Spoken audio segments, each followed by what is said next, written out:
acara Sinden Mente Opo to? Nah, kembali ke topik kita yaitu tentang rahasia anak sukses dalam belajar bersama pakar aktivasi intuisi Tribina Cita. Nah, betul sekali. Kita sekarang, tahu apa? namanya aktivasi Tribina Cita kemarin sudah sering sekali. Sudah sering kesini. Ini dan adalah banyak sekali sekarang yang sudah ikut serta. Betul, ini adalah bintang tamu favorit kita. Ya, jadi di sini kita akan lebih banyak giat belajar. Jadi untuk anak-anak Anda yang mungkin merasa malas belajar, langsung aja daftarkan diri ke Tribina Cita. Seperti apa caranya? Nanti akan kita tanya langsung, ya. Ya, buat teman-teman yang ingin berinteraksi masih kita tunggu di line telepon kita di 0271 857 555 atau juga bisa melalui SMS di 0857 021 88880. Nah, Pak Sokeh nih, saya mau nanya nih Pak, apa sih Pak yang sebenarnya membuat anak itu malas belajar? Nah itu. Ini memang ya, sebetulnya anak-anak, saya yakin nggak ada anak yang malas belajar. Yang ada itu anak-anak yang belum bisa menyesuaikan gaya belajar dengan gaya belajar seorang gurunya. Kalau anak-anak sama gurunya sudah gaya belajar dan cara tipe kecerdasan sama, insya Allah nggak ada yang namanya anak malas belajar. Karena belajar itu menjadi sangat mengasihkan, sangat tidak membuat hal yang kalau sekarang kan terutama kita dulu ya, kalau dengar kata belajar itu seperti dengar momok gitu ya, menakutkan, seperti disuruh uji nyali gitu loh. Nah seperti itu. Sangu lilin. Jadi sesuatu yang sangat menakutkan atau menjemukan bagi anak. Pagi sudah suruh belajar, siang suruh belajar, tapi malam juga masih disuruh belajar. Tapi kalau anak-anak sudah tipe kecerdasannya itu sesuai, maka gaya belajarnya ini kan sesuai juga dengan apa yang dimiliki oleh anak tersebut. Nah, cuman sekarang masalahnya nggak mungkin seorang guru harus menyesuaikan dengan gaya belajar siswa satu kelas. Nah, sekarang usaha orang tua apa yang dilakukan? Anak yang harus bisa menyesuaikan gaya belajar dari sang guru. Nah, ini baru tepat. Ya, dengan cara apa? Nah, kita ketahui dulu tipe kecerdasan anak itu apa dulu. Nah, setelah itu baru anak itu kita aktivasi intuisinya, sehingga anak ini akan memiliki apa yang namanya yang biasa disebut dengan multiple intelligency. Nah, kalau itu bahasa Maduranya ya. Kalau bahasa Jawanya itu multiple intelligency, bahasa Hongaria itu. Bahasa Wonogiri. Nah, jadi multiple intelligency atau tipe kecerdasan ganda. Nah, di sini anak-anak bisa memiliki tipe kecerdasan itu ke-8-8-nya punya. Jadi mulai naturalis sampai interpersonal, intrapersonal dan sebagainya. Nah, ini nanti kita ketahui anak-anak ya dengan cara tes tipe kecerdasan. Nah, misalkan, oh ini tipe kecerdasannya visual.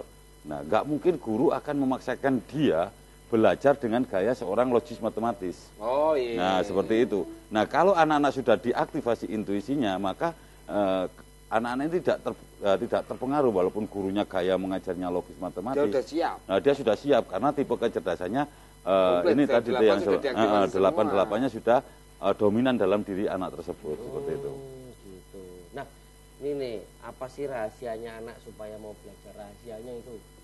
Kalau rahasianya sebetulnya sih ini insya Allah nanti akan kita adakan seminar tentang ini ya, bagaimana mendidik anak agar anak ini tidak merasa kita kita perintah menyuruh anak tapi tidak dengan jalan diri gitu karena bagaimanapun juga anak perlu kita hargai.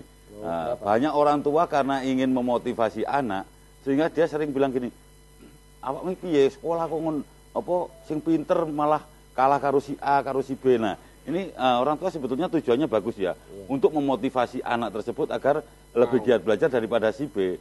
Tapi ternyata apa yang disampaikan oleh beliau, oleh orang tua tersebut malah mematikan semangat anaknya, seperti itu. Nah, iya betul ya. Kalau saya jadi anaknya, saya suruh nyari anak lain gitu ya. Ya benar. Ya toh kalah karo Adi, ya toh kalah karo Devyo. Ya aku yakin ngene nek pengen kaya ngono ya Adi Devyo pengen anak ngono, tak golek bu sing rayu. Oke, sekarang Pak Doni Swandono nih sebagai tentor di Intuisi Tribina Cita nih Pak. Kalau biasanya sebagai seorang tentor itu menangani berapa anak sih Pak? Kalau kita biasanya menangani tentor untuk 7 orang anak maksimal. Satu tentor 7 orang anak maksimal. Itu bareng-bareng atau sendiri-sendiri? bareng-bareng. Bareng-bareng. Iya. Prakteknya itu juga dalam satu hari itu 7 orang anak harus pasti. Untuk satu kali pertemuan. Jadi untuk setiap tentor kan kita banyak ya, ada lebih dari 13 tentor. Oh, tentornya ada 13. Sekitar 13. Jadi Di satu wilayah tentor Malang. maksimal menangani 7 orang. Satu orang menangani. Maksimal kan 7 Maksimal 7 orang orang. ya. Minimal bebas di bawah 7. Separuh gitu nggak boleh ya? Nggak apa-apa. Enggak apa-apa. Jadi yang satu di belakang pintu, yang satu di depan pintu. Setengah tok. Pakai headsetnya juga setengah tok. Kok nganggo headset emang kowe opo to? Dan nanti diaktifasi kan pakai headset itu. Oh, headset intuisi itu pakai headset apa? Kalau separuh nggak usah, cuma dibisi aja. Nah, kalau metodenya itu seperti apa toh, Pak? Pertama anak-anak begitu orang tua bawa anaknya ke tempat kami ya. Yang pertama kita lakukan adalah tes tipe kecerdasan tadi. Jadi kita ketahui tipe kecerdasan si A ini apa. Nah setelah itu baru kita aktivasi.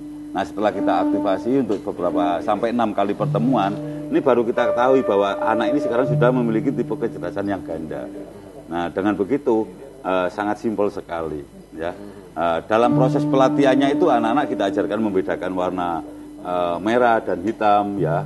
Terus juga kita ajarkan membaca dengan mata tertutup. Nah, ini bukan tujuan utama sebetulnya.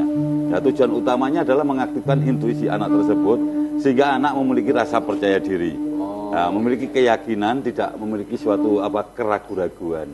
Nah, inilah yang kita inginkan pada anak-anak kita. Nah, ini Pak, saya juga mau nanya ini.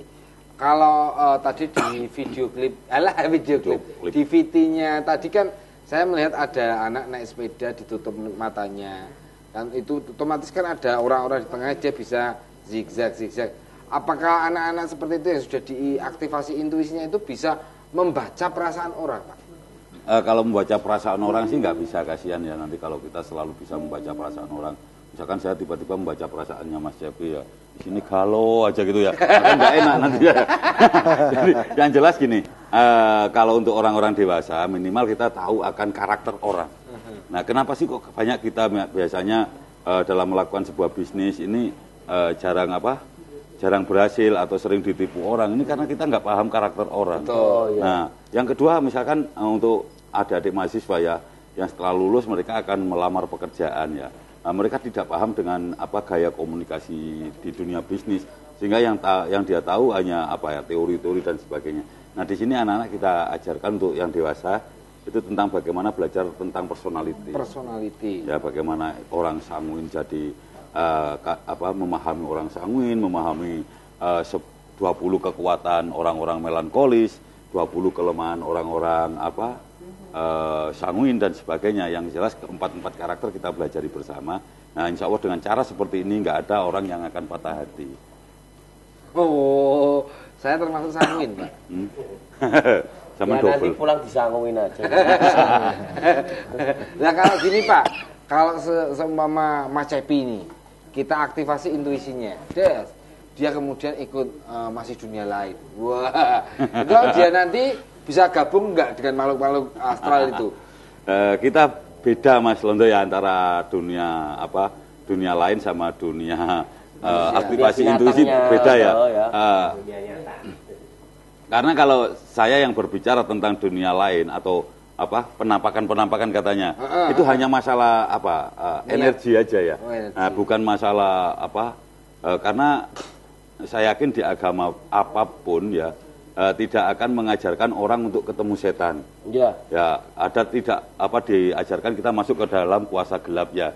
Yang jelas kita pasti manusia itu jauh lebih lebih sempurna daripada setan ya. Betul. Tapi di sini kita tidak berbicara tentang setan, biarkan setan-setannya ini ya ada di sini ya. Setannya lurus. Jadi kita bicara tentang manusia saja. Ya, karena apapun itu intuisi, aktivasi intuisi tidak ada yang namanya mantra-mantra. Oh iya. Tidak ada yang namanya magic, tidak ada sulap, tidak ada trik, tidak ada sihir. Ya. Yang jelas di sini yang kita optimalkan adalah anak-anak agar berpikir positif. Karena segala sesuatu yang positif itu pasti bagus, kecuali positif tentang penyakit dan positif tiba-tiba pacarnya bilang, Mas saya positif. Malah medeni. Yang jelas, Macam tanggung jawab aja kalau gitu. yang jelas anak-anak kita ajarkan untuk berpikir positif. Berpikir positif. Kita benahi intelektualnya, kita tata spiritualnya, dan kita manage emosionalnya. Oke, seperti itu Ya. ya. Jadi jangan khawatir. Pengen tahu lebih detail lagi, Betul. kita akan tanya setelah pesan-pesan berikut ini. Tetap di Sinden Sinden Mental. Mental. Apa tak? Mungkin aku bukan penjaga, mungkin aku tak selalu ada.